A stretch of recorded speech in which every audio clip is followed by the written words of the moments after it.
waxaan ku soo barbaarnay iyada oo dhagaheena ay ku soo dhacayaan oraahda ah waxa laga yaabaa inay khayr ku tahay oo nalagu dhihi jiray marka culeysyo ay soo food saaraan ama nagu yimaadaan waxyaabo aynaan jeclaysanaynin markaas markii oraahdaas soo gaarto hoosta iska dhihi jirnay miyaa lagugu raali gelinayaa mise lagugu qancinayaa mise waxa la rabaa in lagugu aamusiyo maadaama aad cabaadayso oo xanuunkii dhibaatadii ku soo food saartay uu ku hayo oraahda iyada ah iyo waxa ka dhab ah ayaan ku falanqayn doonaa kulankeena maanta ee kelmadiisu tahay habfakarka hodanka ah. Assalaamu calaykum waraxmatullaahi wabarakaatuh. Waa maxay habfakarka hodanka ah? Habfakarka hodanka ahi wuxuu yahay inaad u fakarto in dhacdo kasta oo ku soo marta iyo dhibaato kasta oo ku timaada noloshaada ay u timid wanaagaaga oo dantaada iyo dartaa ay u socoto ayna ka soo horjeedin oo inaad qaabkaas had iyo gooraal u fakartid. Habfakarka hodanka ah tusaale ahaan qaxwada oo kale soo ma taqaanaan weelka dhegta leh ee lagu kariyo dabka markii la saaro ay kululaato ay karkarto waxay marka dambe bilaabaysaa inay soo buriso marka ayaa dabka laga qaadaa qofka kariya si fiican uu garanaya dabka ayaa laga qaadaa markaas haddana tartiib lagu celiyaa mar kale soo maaha si aysan u burinin sidaas si lamida ayuu habfakarka hodanka ahina adiga kaaga ilaalinaya inaad buriso kadib markii mowqif iyo dhacdo ay ku soo marto oo aad karkarto gudaha aad ka gubato laqi weydo ayuu ku dajinaya marka aad tiraahdo laga yaabee in khayr uu igu jiro laga yaabee inuu ii wado fariin aan u baahanahay inaan fahmo markaas ayaad degaysaa waana marka aad ugu dhowdahay inaad xal ka hesho waayo habfakarka hodanka ahi waxa uu kugu caawinayaa in aad xal ka abaarto ee aadan ku fakarin mashaakisha inteena badan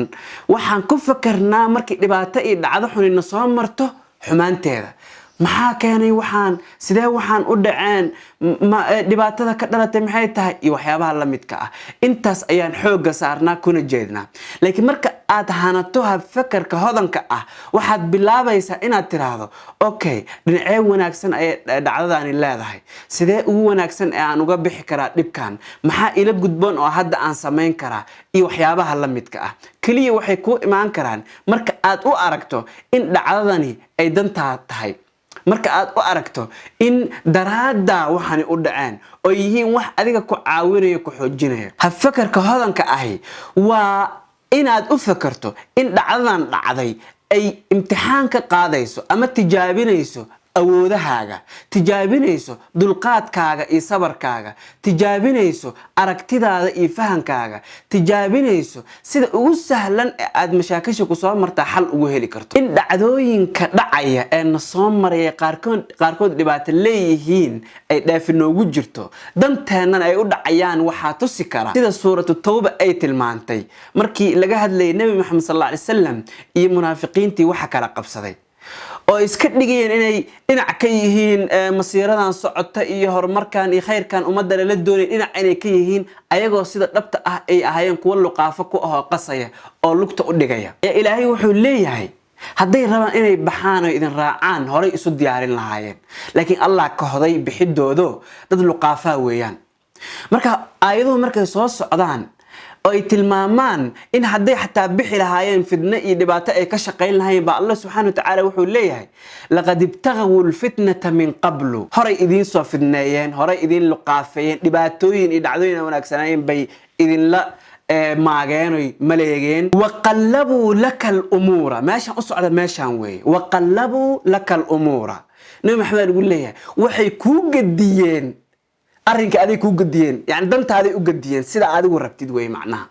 ogow luqada carabiga sida caadiga waxay ku haboon in la yiraahdo waqallabu alayka al-umura ma tahay mise maaha yani waa kugu dul gadiyeen fitna ka shaqeyn dhibaato ku maleegeen macna waa kugu dul gadiyeen in la dhahay nabi maxamed sallallahu alayhi wasallam laakiin tacbiirka iyo cabirada quraanka aadka u macaan u fiirso qallabu lakal umura bu quraanka yiri way ku gadiyeen li saalixika nabi maxamedow danta ayay u gadiyeen nabi maxamedow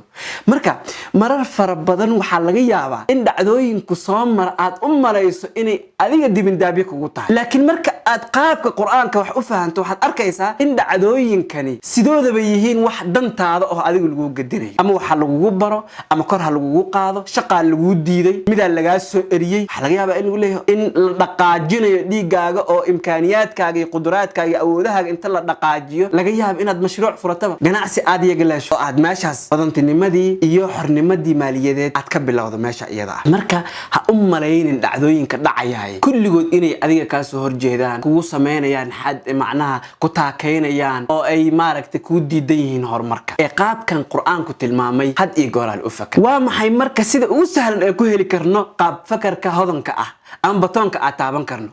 stop. batoon la taabanaya ma jiro adduunkana, ma jiro wax degdeg lagu helo, dhaqsi wax lagu gaaro ma jiro. wax walba waxay u baahan yihiin joogtayn iyo inaad la qabsatood caado iyo dhaqan ka dhigato si ay kugu sahlnaato. marka hab fakarka hodanka ah saad ula qabsato oo had iyo goolaala dareenka sahlan uu kugu yimaado, waxaad u baahan tahay inaad la qabsato oo ku celceliso. hab fakarka hodanka ah kasbashadiisa waxa kugu caawin kara 3 talaabo. talaabta koowaad waxay tahay inaad kalsooni ku qabto awoodda aad leedahay, oo dhibaato kasta dhacdo kasto ku soo martay aad ogaato inaad sameysay ficlan wax alla wax aad awoodi kartay marka iyada ah oo uga baaqsan kartay. حتى هدي كسر مرته دعادو آمنسن ته إناد جابسي وحد أجاته حلقاس السجا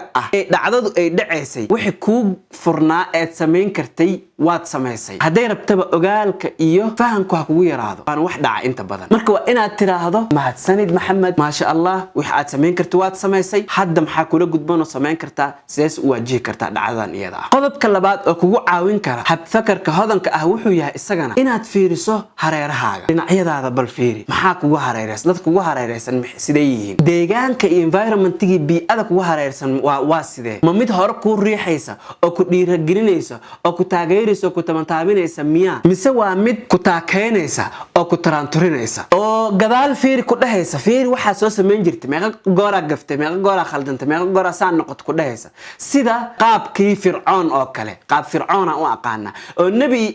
Muuse alayhi salaam ayaa fircoon markii loo soo diray wuxuu ku yiri ألم نربك فينا وليدا سواء جيرايا أنا وصوت تربيين وشان ما هدرت أنا وحسوبر سو ماهد أديك كي أنا قانه هراء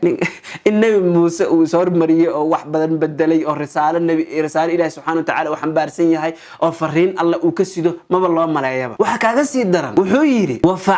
فعلتك التي فعلت وأنت من الكافرين وحسني يا نبي موسى وحسني يا حل يسهرت يا خلاتك وصقري إنك وسود لسه سورة قصص إيش شكتي قصص إيش شكتوك عليه يعني وحل إنك سومالي سودين أديك نك دلي سومالي مجرم كأها سومالي أديك وليه لكن موسى كرهي قال فعلتها إذن وأنا من الضالين مركز أن خلدمي وخلتك أن كل عاي هنونك مهلا للسنين وخلدمي يكويري مركز نوع عساجر وقاب كاس فرعون وكل رقمية حد يقول على كلها أديك سان أهانجر أديك كان أهانجر وحاسودان أدير وان كسو قدبي هرأيان وقص عنايا وحين نقدين خبرت أن وحكا فائدة قلب كسد حال السجن وحوي هاي تيذا أراهيدا إنه ليهين أما كوا عن تذكر كلها لنا هنقدين أما كوا عن نفتين كلها لنا هنقدين tusaale ahaan marka hadaa idin soo qabto hadaa tiraahdo farxad ayaan rabaa iyo hadaa tiraahdo inay farxadu ii badataan rabaa ka waran laba ay kala tahay marka tiraahdo farxad ayaan rabaa waxa daris la tahay murugti iyo walwalkii iyo dareenkii aan wanaagsaneyn xuma marka aad saleedahay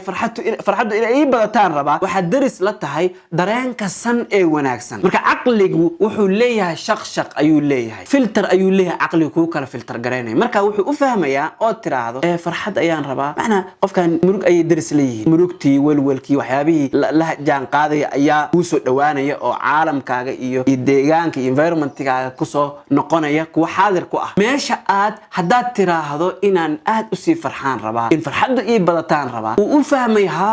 qofkan already positionka oo jooga iyo locationkiisa saxda hadda uu taagan yahay waa xagee waa farxadii marka u sii badi farxadii u sii badi reyntii u sii badi wanaagi qaabkaas ayuu u fahmayaa marka aqligaaga waxaan leenahay marka noloshu waa sida mawjad oo kale mawjaduna waxay caan ku tahay oo caado u leedahay inay kacdo oo ay degto ha u malaynin marka weliga inaad reyn farxad wanaag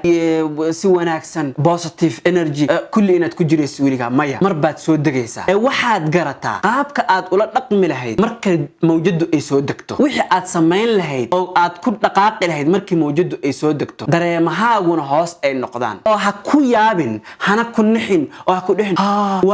waan hoose waan murugeysana waan naxsana may lama rabo waa inaad haysato tools waa inaad haysato adawaad iyo qalab aad kula dhaqanto siiba hab fakarka hodanka ah waxaad ogaanaysaa dhacdooyinka ku soo mara waa laba midood inay noqdaan kuwa ku wanaajiya oo horumarka ku horseeda ama inay noqdaan kuwa ku reeba oo dib u socod kugu keena nasiib wanaagse go'aanka adiga ayaa iska leh mahadsan